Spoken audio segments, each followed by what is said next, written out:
அனைவருக்கும் வணக்கம்.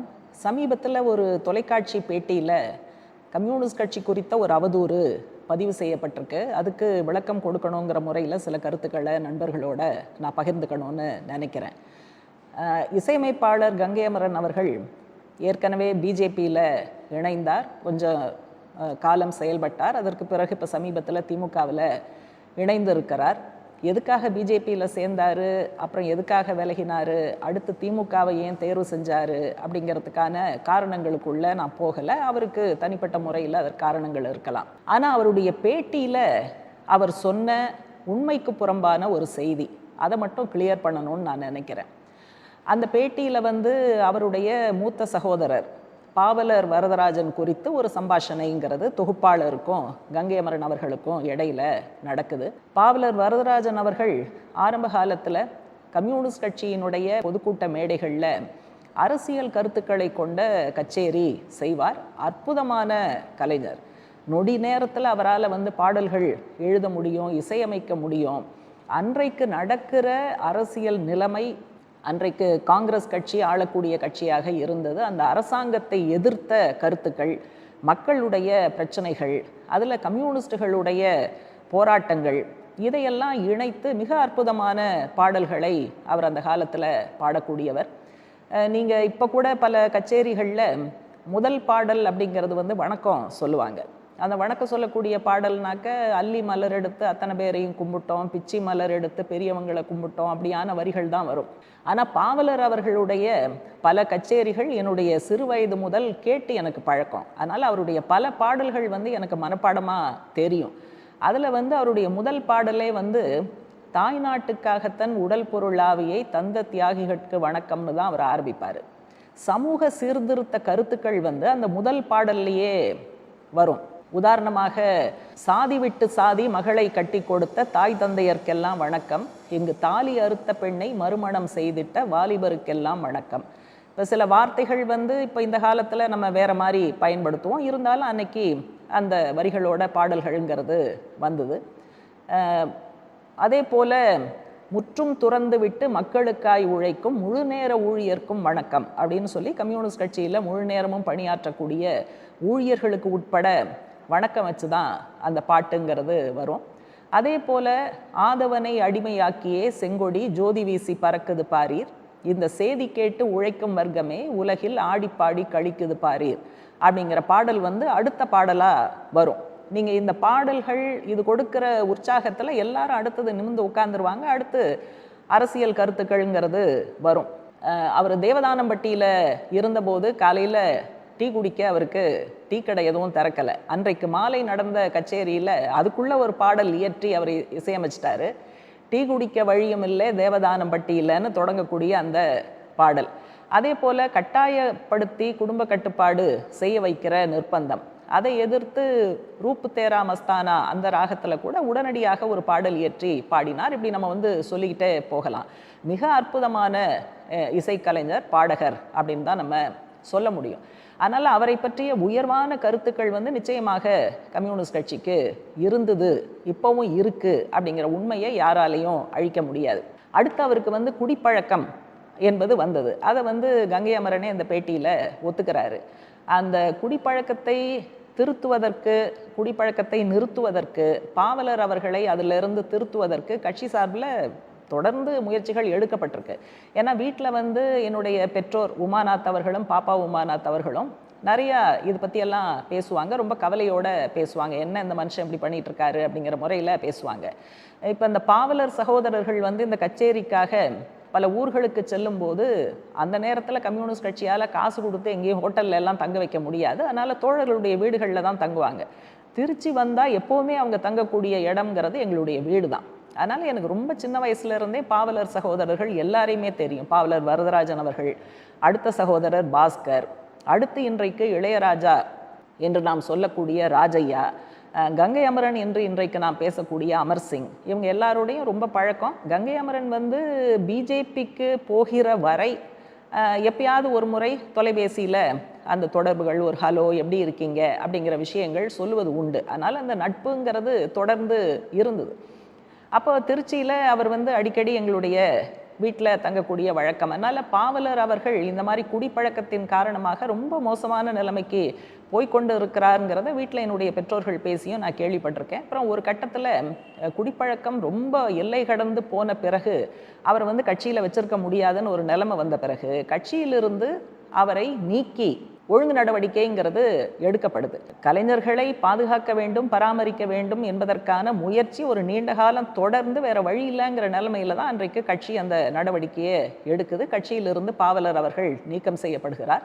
அதுக்கு பிறகுதான் அவர் வந்து அதனால் அரசியல் காரணங்களுக்காக அல்லது கம்யூனிஸ்ட் கட்சி தன்னை சரியாக நடத்தவில்லை என்பதற்காக அப்படியெல்லாம் எந்த விஷயமும் கிடையாது. இதன் காரணமாக ஒழுங்கு நடவடிக்கை எடுத்து வெளியேற்றப்பட்ட பிறகு அவர் வந்து திமுகவுக்கு போகிறாருங்கிறது தான் அதில் இருக்கக்கூடிய செய்தி.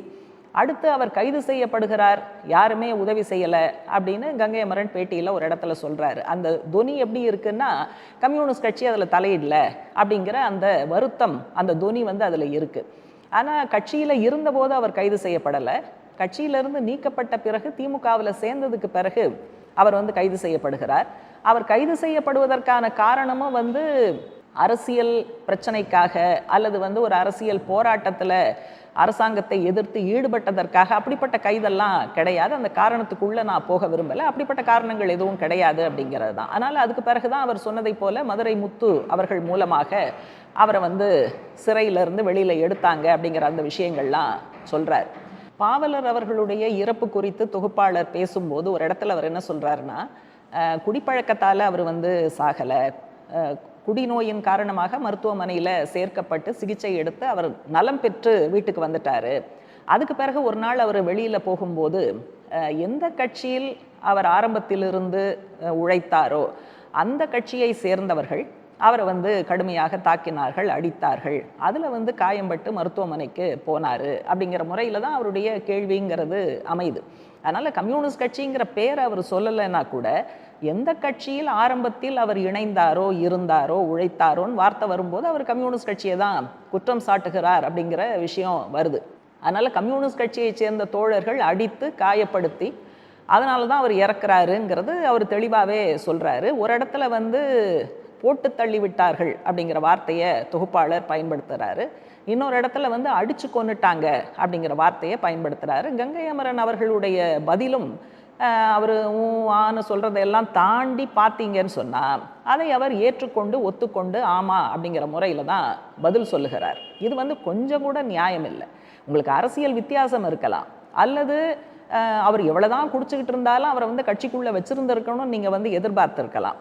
அதை வந்து செய்யலைங்கிறதுனால கம்யூனிஸ்ட் கட்சியை பற்றி போகிற போக்கில் இப்படி கொலைப்பழி அளவுக்கு அவதூறை சுமத்துவது அப்படிங்கிறது நியாயம் இல்லைங்கிறத நான் முதல்ல தெளிவுபடுத்த விரும்புகிறேன். உண்மையிலேயே என்ன நடந்தது? அன்றைக்கு கட்சியில் முகவை மாவட்டத்தில் மதுரை பக்கம் பணியாற்றிய இன்றைக்கும் ஒரு கட்சியினுடைய மூத்த தோழராக இருக்கக்கூடிய எஸ்.ஏ. பெருமாள் அவர்கள், அவர் வந்து ஒரு 3-4 வருஷத்துக்கு முன்னால் முகநூலில் இந்த அவதூறு பற்றி பதில் எழுதியிருக்கிறார். அதே போல் கங்கை அமரன் இதே குற்றச்சாட்டை வேற எங்கேயோ முன்வைத்தாருங்கிறதுனால தினமலர் பத்திரிகையில் எஸ்ஏபி அவர்களை பேட்டி கண்டபோது அந்த பேட்டியிலையும் அவர் பல விளக்கங்களை கொடுத்து அதுவும் வந்து ஒரு 1/4 பக்கம் 1/2 பக்கம் தினமலரில் அன்றைக்கு வெளியிடப்பட்ட விஷயந்தான். குடிப்பழக்கத்தின் காரணமாக முழுக்க அவர் தன்வசம் இல்லை, அவர் வந்து கீழே விழுந்து விடுகிறார் பாவலர். அந்த கீழே விழுந்து அடிபட்டு தான் அவர் வந்து மருத்துவமனைக்கு போகிறார். அதன் மூலமாகத்தான் அவருடைய இறப்புங்கிறது நடக்குது. இதில் ஒரு முறை அவர் மருத்துவமனையில் இருந்தபோது கம்யூனிஸ்ட் கட்சி தலைவர்கள் என்னை வந்து பார்க்கணும், நான் வந்து தப்பு பண்ணிட்டேன், நான் வந்து திமுகவுக்கு போயிருக்கக்கூடாது, நான் ஒழுங்காக இருந்திருக்கணும், கட்சியிலேயே நான் இருந்திருக்கணும் அப்படிங்கிற முறையில் அவர் சொல்கிறார். அப்போ அந்த நேரத்தில் மாயாண்டி பாரதி ஐமாப்பா அவர்கள் போய் பார்க்குறாரு. நான் வந்து பண்ணதெல்லாம் தப்பு, ஆகவே நான் இறந்தால் செங்கொடி போர்த்தி தான் வந்து என்ன அடக்கம் பண்ணணும் அப்படிங்கிற வேண்டுகோளையும் அவர் முன்வைக்கிறார். அன்றைக்கு கட்சியில் இருந்த எல்லாருக்கும் இது தெரியும். பாவலருடைய சகோதரர்கள்ங்கிற முறையில் நிச்சயமாக கங்கை அமரன் உட்பட அனைத்து சகோதரர்களுக்கும் தெரிஞ்சிருக்கும். ஆனால் கட்சியிலிருந்து ஒழுங்கு நடவடிக்கை எடுத்து நீக்கப்பட்ட ஒருவர் இறக்கும்போது கட்சி கொடி போர்த்துவதுங்கிறது சரிப்படாதுங்கிற காரணத்தினால அவர் இறந்த பிறகு அந்த கட்சி கொடி போர்த்துவதுங்கிறது நடக்கலை. கட்சி அது வந்து செய்ய முடியாது அப்படின்னு சொல்லி மறுத்துருச்சு. அதெல்லாம் வந்து உண்மை. கட்சி தான் வந்து கொன்று இருக்குது அப்படின்னா யாராவது வந்து புகார் பண்ணாங்களா, எஃப்ஐஆர் போட்டாங்களா, இல்லை அதை பற்றி ஏதாவது அந்த காலகட்டத்தில் பேச்சு வந்ததா? ஒன்றும் இல்லை.